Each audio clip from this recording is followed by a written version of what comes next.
ನಮಸ್ತೆ ನನ್ನ ಪ್ರಿಯ ವೀಕ್ಷಕರೇ, ನಮ್ಮ ಲಕ್ಷಾ ಚಾನಲ್ಗೆ ಸ್ವಾಗತ. ವೀಕ್ಷಕರು, ಇವತ್ತು ನಾವು ನೋಡ್ತಿರೋ ಅಂಥದ್ದು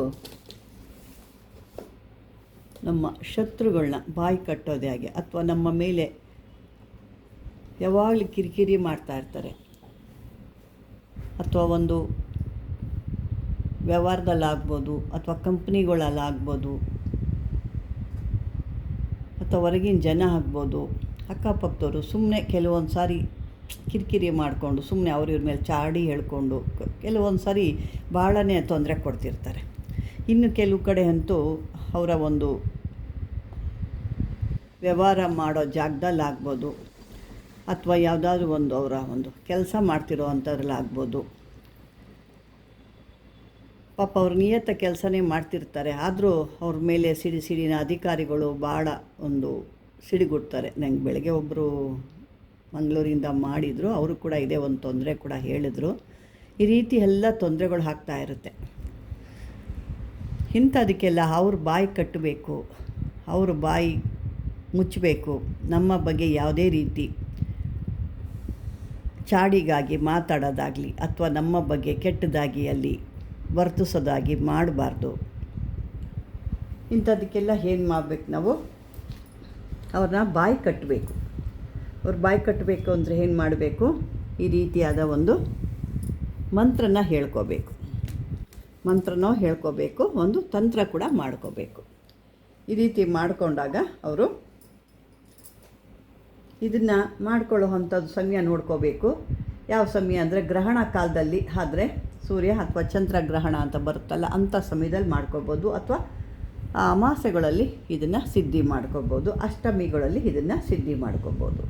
ಇದನ್ನು ಈ ರೀತಿ ಮಾಡಿಕೊಂಡು ಅವರ ಬಾಯಿನ ಯಾವ ರೀತಿ ಕಟ್ಟು ಹಾಕಬೇಕು ಅಂತ ಇಲ್ಲಿ ಕೊಟ್ಟಿದ್ದಾರೆ. ನಾನು ಒಂದು ಸಾರಿ ಹೇಳ್ತೀನಿ, ಬೇಕಾದರೆ ಅದನ್ನು ನೀವು ನೋಡ್ಕೊಳ್ಳಿ.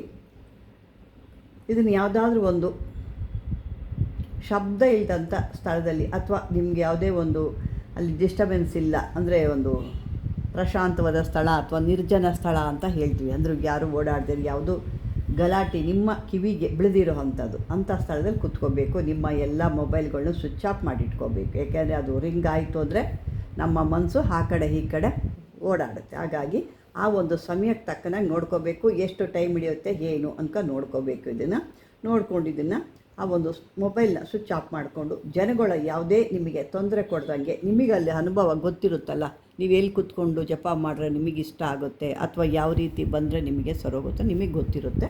ಆ ರೀತಿಯಾಗಿ ನೀವು ಕೂತ್ಕೋಬೇಕಾಗತ್ತೆ.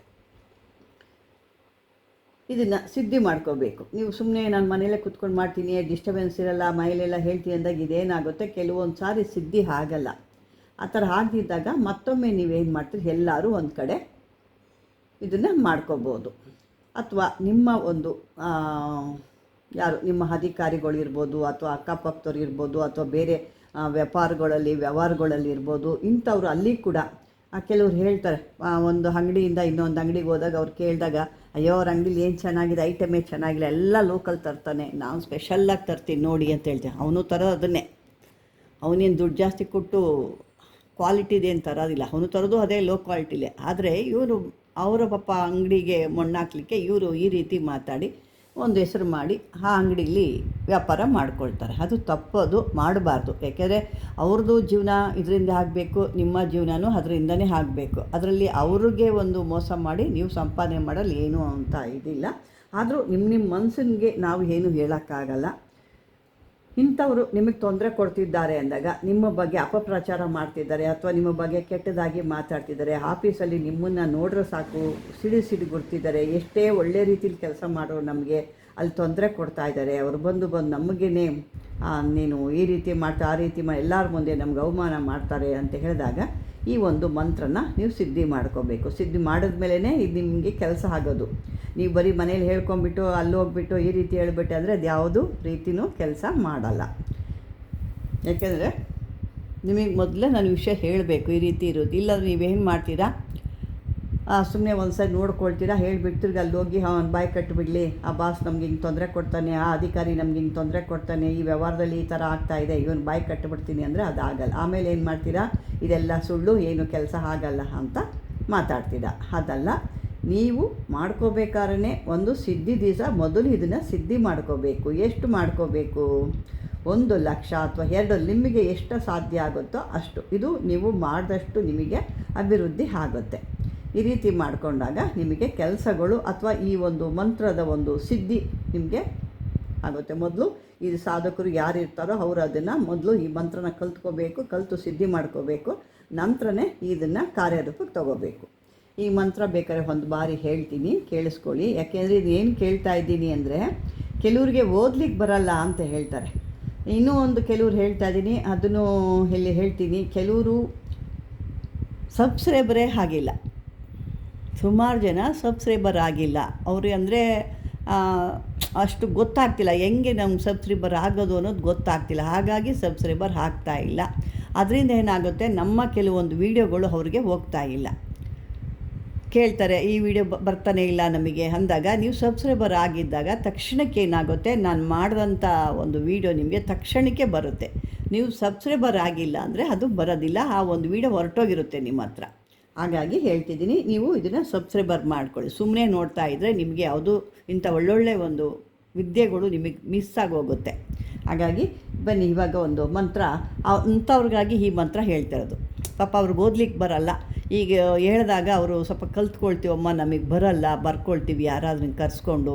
ಹಂಗಾಗಿ ಇದೊಂದು ಸಲ ಹೇಳಿ ಅಂತ ಹೇಳ್ತಾರೆ. ಚಿಕ್ಕದಾಗಿದ್ದಾಗ ಹೇಳ್ತೀರಿ, ದೊಡ್ಡದು ಅಂದಾಗ ಸಮಯ ಸಾಕಷ್ಟು ಆಗುತ್ತೆ. ಹಾಗಾಗಿ ನಾನು ಅವಾಗ ಹೇಳಲಿಕ್ಕಾಗಲ್ಲ, ಚಿಕ್ಕದಾಗಿದ್ದಾಗ ಹೇಳ್ತೀನಿ. ಬನ್ನಿ ಇವಾಗ ಕೇಳ್ಕೊಳ್ಳಿ. ಓಂ ನಮೋ ಭಗವತೆ ರುದ್ರರೂಪಿಣಿ ಸಕಲ ಮಾಯಾ ಜಾಲಿನಿ ಸಕಲ ಬಾಯಿ ಕಟ್ಟಿನಿ. ಇಲ್ಲಿ ಸಕಲ ಅಂತ ಏನು ಹೇಳಿದ್ರೆ ಅದು ನಿಮ್ಮ ಶತ್ರು ಯಾರಿದ್ದಾರೋ ಇಂಥವರ ಬಾಯಿ ಕಟ್ಟಿನಿ ಅಂತ ಹಾಕಬೇಕು. ಹೆಸರು ಇದೆ ನೋಡಿ, ಅಲ್ಲಿ ಹೆಸರು ಅಂತ ಹಾಕಿದ್ದೀನಿ. ಸಕಲ ಬಾಯಿ ಕಟ್ಟಿನಿ ಅಂತ ಏನಿದೆ ಅಲ್ಲಿ ಸಕಲ ಅನ್ನೋ ಕಡೆ ಇಂಥವರ ಬಾಯಿ ಕಟ್ಟಿ. ಅಥವಾ ನೀವು ಯಾವುದಾದ್ರು ಸಭೆ ಸಂಭ್ರಮಕ್ಕೆ ಹೋಗ್ತಾ ಇದ್ದೀರಾ ಅಂದರೆ ಅವಾಗ ಎಲ್ಲರೂ ಸೇರಿಸ್ಕೊಂಡು ಸಕಲ ಬಾಯಿ ಕಟ್ಟ್ರಿ ಅಂತ ಹಾಕೋಬೋದು. ಯಾವುದೋ ಒಂದು ಸಂಭ್ರಮಕ್ಕೆ ಹೋಗ್ತಿದ್ದೀರಾ, ಅಲ್ಲಿ ನಿಮ್ಮ ಮಾತು ನಡಿಬೇಕು, ಅಲ್ಲಿ ಏನೋ ಒಂದು ಮೀಟಿಂಗ್ ಮಾಡಬೇಕು, ಅಲ್ಲಿ ಯಾವುದೋ ಒಂದು ರೀತಿ ನೀವು ನಿಮ್ಮ ಒಂದು ಅಲ್ಲಿ ಮಾತುಗಳು ಅವ್ರು ಕೇಳಬೇಕು ಅಂದಾಗ ನೀವು ಸಕಲ ಬಾಯಿ ಕಟ್ಟಿನಿ ಅಂತ. ಇಲ್ಲಿ ಒಬ್ಬೊಬ್ಬರು ಆದಾಗ ಅವ್ರ ಹೆಸರನ್ನ ಮಾತ್ರ ತಗೋಬೇಕು. ಈ ಸಕಲ ಹೆಸರು ಅಂತಂದರೆ ಯಾವುದಾದ್ರು ಒಂದು ಹೆಸರು ತಗೊಂಡು ಅವರ ಬಾಯಿ ಕಟ್ಟಿನಿ. ಸರ್ವಾಂಗ ಸ್ತಂಭಿನಿ ಅಂದರೆ ಅವರ ದೇಹ ಪೂರ್ತಿ ಸ್ತಂಭನೆ ಆಗಲಿ, ನನ್ನ ಬಗ್ಗೆ ಯಾವುದೇ ರೀತಿ ಮಾತಾಡಬಾರ್ದು. ಸರ್ವಾಂಗ ಸ್ತಂಭಿನಿ. ನಾಲಿಗೆ ಮುದುಡಿನಿ ಅಂದರೆ ನಾಲಿಗೆಯಿಂದ ಅವರು ಯಾವುದೇ ರೀತಿ ನನ್ನ ಬಗ್ಗೆ ಮಾತಾಡೋಕ್ಕೆ ನಾಲಿಗೆ ಬರಬಾರ್ದು, ಮುದುಡಿನಿ. ಓಂ ಹ್ರೀಂ ಹ್ರಾಂ ಸಿದ್ಧಿಂ ಕುರು ಕುರು ಸ್ವಾಹ. ಇದನ್ನು ಈ ರೀತಿ ಮಾಡ್ಕೋಬೋದು. ಅಕಸ್ಮಾತ್ ಇನ್ನೂ ನಿಮಗೆ ಸ್ವಲ್ಪ ಇನ್ನೂ ಪ್ರಯತ್ನ ಪಡ್ತೀವಿ ನಾವು ಅಂದರೆ ಈ ಮಂತ್ರನ ಸಿದ್ಧಿ ಮಾಡಿಕೊಂಡು ಕೈಯಲ್ಲಿ ಮಶಾಣದ ಬೂದಿ ಇಟ್ಕೊಂಡು ಅವರು ತಿಳಿದಿರೋ ಥರ ಗೊತ್ತಿಲ್ದಿರೋ ತಿರಿ ಅವ್ರ ಮೇಲೆ ಕೂಡ ಅದನ್ನು ಚಿಮ್ಮಬೋದು. ಯಾಕೆಂದರೆ ಸರಿಯಾದ ರೀತಿ ನೋಡಿದ್ರೆ ಸುಮ್ಮನೆ ಮಾಡೋಕ್ಕೆ ಹೋದಾಗ ಅದು ಕೆಲಸ ಆಗಲ್ಲ, ಮತ್ತು ನಿಮಗೆ ತಿರ್ಕೊಳ್ಳುತ್ತೆ.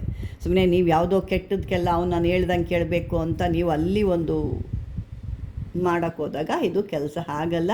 ಹಾಗಾಗಿ ಸರಿಯಾದ ರೀತಿಲಿ ಮಾಡ್ಕೊಳ್ಳಿ. ಸಿದ್ಧಿ ಆದಮೇಲೆ ನೀವು ಕಾರ್ಯರೂಪಕ್ಕೆ ತನ್ನಿ ಅಂತ ಹೇಳ್ತೀನಿ. ಯಾಕೆ ಅದೇ ನಾನು ಮೊದಲೇ ಹೇಳ್ದಂಗೆ ಆ ರೀತಿ ಆಗೋದು ಬೇಡ. ಕೆಲಸ ಆಗಲಿಲ್ಲ ಅಂದರೆ ಏನು ಮಾಡಲಿ. ಇಲ್ಲಿ ಬರೆದಿರೋದು ನಾನಲ್ಲ, ಇದು ಯಾರು ಪುಣ್ಯಾತ್ಮರು ಬರೆದಿದ್ದಾರೆ ಆ ಗ್ರಂಥದಿಂದ ತೊಗೊಂಡು ನಾನು ಕೊಡ್ತಾಯಿದ್ದೀನಿ ಅಷ್ಟೇ ಹೊರತು ಇಲ್ಲಿ ನಾನು ಬರೆದು ಅಥವಾ ನಾನೇನೋ ನಿಮಗೆ ನೆಂಬಿಸೋಕ್ಕೆ ಅಥವಾ ನನಗಿಷ್ಟ ಬಂದು ಬರ್ಕೊಳ್ಳೋಕ್ಕಿಲ್ಲಿ ಆಗಲ್ಲ. ಹಾಗಾಗಿ ವೀಕ್ಷಕರೇ, ಸರಿಯಾದ ಅರ್ಥ ಮಾಡಿಕೊಂಡು ಮಾತಾಡಿದ್ರೆ ಆ ಮಾತುಗೊಂದು ತೂಕ ಇರುತ್ತೆ, ಆ ಮಾತುಗೊಂದು ಬೆಲೆ ಇರುತ್ತೆ ಅಂತ ಹೇಳ್ತೀನಿ ನಾನು. ನೀವೇನಂತೀರಾ? ಬನ್ನಿ ಈ ರೀತಿ ಹೇಳ್ಕೊಂಡು ನೀವು ಸಿದ್ಧಿ ಮಾಡ್ಕೊಳ್ಳಿ. ಆ ರೀತಿ ಏನಾದರೂ ನಿಮ್ಮ ಒಂದು ಮಾತು ಇನ್ನೂ ಪೂರ್ತಿ ಕೇಳಬೇಕು, ಅವನು ಬಲಿಷ್ಠನಾಗಿದ್ದಾನೆ, ಏನಾದ್ರು ಹಾಕಬೇಕು, ನಮ್ಗೆ ಹಾಕಿದ್ರೇ ಅಲ್ಲಿ ಕೆಲಸ ಆಗುತ್ತೆ ಅವನು ಅನ್ನೋದಿದ್ದರೆ ಒಂದು ಸ್ಮಶಾನದ ಬೂದಿ ನಿಮಗೆ ಕೈಯಲ್ಲಿ ಒಂದು ಸ್ವಲ್ಪ ಹಿಡ್ಕೊಂಡು ಅವನ ಮೇಲೆ ಸ್ವಲ್ಪ ಚಿಮ್ಮಬೋದು. ತಲೆ ಮೇಲೋ ಮೈ ಮೇಲೋ ಎಲ್ಲಾದರೂ ಒಂದು ಸ್ವಲ್ಪ ಚಿಮ್ಮಿದಾಗ ಅವನ ಬುದ್ಧಿ ಒಂದು ಸ್ವಲ್ಪ ತಟಸ್ಥ ಆಗುತ್ತೆ. ನೀವು ಹೇಳ್ದಂಗೆ ಕೇಳ್ತಾನೆ. ವೀಕ್ಷಕರೇ, ಈ ಒಂದು ಸಿದ್ಧಿ ಮಾಡ್ಕೊಳ್ಳೋದು ಹಾಗೆ ಸ್ತಂಭನ, ಬಾಯಿ ಕಟ್ಟು, ಈ ಥರ ಯಾವುದಾದ್ರು ನೀವು ತಗೋಬೋದು. ಇದು ಬಾಯಿ ಕಟ್ಟು ಮಂತ್ರ ಅಂತಾರು ತಗೋಬೋದು, ಯಾವ ರೀತಿಯಾದ್ರು ತಗೋಬೋದು. ಇದನ್ನು ಮಾಡ್ಕೊಳ್ಳಿ ಅಂತ ಹೇಳ್ತಾ ಈ ಒಂದು ವಿಡಿಯೋ ನಿಮಗೆ ಇಷ್ಟವಾಗಿದ್ದರೆ ಲೈಕ್ ಮಾಡಿ, ಶೇರ್ ಮಾಡಿ, ಆದಷ್ಟು ಸಬ್ಸ್ಕ್ರೈಬರ್ ಮಾಡ್ಕೊಳ್ಳಿ. ಯಾವುದೇ ಇದ್ದರೂ ಕಾಮೆಂಟ್ ರೂಪಲ್ಲಿ ಹಾಕಿ. ಪ್ರತಿಯೊಂದು ಈ ಕಡೆನ ಆ ಥರನ ಅಂತ ಹೇಳ್ಬೇಡಿ. ಮತ್ತು ಯಾವ ದಿಕ್ಕಿಗೆ ಕೂತ್ಕೋಬೇಕು, ಎಷ್ಟು ಸಾರಿ ಹೇಳಬೇಕು ಅಂತ ಕೊಡಿದ್ರು ನಾನು ಮೆಸೇಜ್ ಹಾಕಿದ್ದೀನಿ. ಆದರೂ ಇದೆಲ್ಲರಿಗೂ ಗೊತ್ತಾಗಲಿ ಅನ್ನೋ ಉದ್ದೇಶಕ್ಕೆ ನಾನು ಮತ್ತೊಮ್ಮೆ ಇದನ್ನು ಹೇಳ್ತಾ ಇದ್ದೀನಿ. ಇಂಥದ್ದನ್ನೆಲ್ಲ ಯಾವ ದಿಕ್ಕಿಗಾರು ಕೂತ್ಕೊಂಡು ಹೇಳ್ಬೋದು. ಉತ್ತರಕ್ಕೆ ಹಾಕ್ತಿರೋ, ದಕ್ಷಿಣಕ್ಕೆ ಕೂತ್ಕೊಳ್ತಿರೋ, ಅಥವಾ ಇದೆಲ್ಲ ಯಾಕೆಂದರೆ ಆ ಸ್ತಂಭನ ಇವೆಲ್ಲ ಅಂತಂದಾಗ ದಕ್ಷಿಣಕ್ಕೂ ಕೂತ್ಕೋಬೋದು, ಪೂರ್ವಕ್ಕೂ ಕೂತ್ಕೋಬೋದು, ನಿಮಗೆ ಪಶ್ಚಿಮಕ್ಕೂ ಕೂತ್ಕೋಬೋದು. ನಿಮಗೆ ಇಂಥದ್ದೇ ಅಂತ ಏನಿಲ್ಲ, ಇದಕ್ಕೆ ವಿಧಿ ನಿಯಮಗಳು ಏನೂ ಇಲ್ಲ, ಯಾವುದೇ ರೀತಿಯಲ್ಲಿ ಕೂತ್ಕೊಂಡು ಇದನ್ನು ಮಾಡ್ಕೋಬೋದು ಅಂತ ಹೇಳ್ತಾ ವೀಕ್ಷಕರೇ, ಇದುವರೆಗೂ ಈ ಒಂದು ವಿಡಿಯೋ ನೀವು ನೋಡಿದ್ದಕ್ಕೆ ಧನ್ಯವಾದಗಳು.